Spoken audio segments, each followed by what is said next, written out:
Paano daw po ba i-cancel yung Meta Verified or yung tinatawag nating blue badge? So itong Meta Verified na ito guys is maganda po ang benefits nito sa ating account. Kaso nga lang, may bayad po ito monthly. So kung nakapag-avail ka na at gusto mo nang i-cancel dahil nga sa sobrang baba na ngayon ang kitaan dito kay Meta, nalulugi na tayo kaya i-cancel na natin, sundan nyo lang ang video na ito. So dito guys sa ating Facebook account, pindutin lang natin itong tatlong line and then scroll natin sa baba. Tapos pindutin natin itong Meta Verified.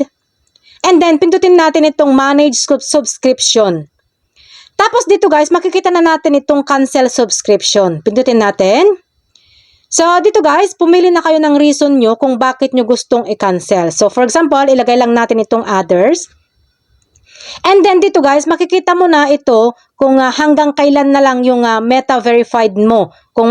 So ako kasi meron pa akong 8 days. Kapag kinancel na natin ito, after 8 days, mawawala na yung verified mo. So, kung desidido ka na i-cancel, pindutin mo na itong continue to cancel.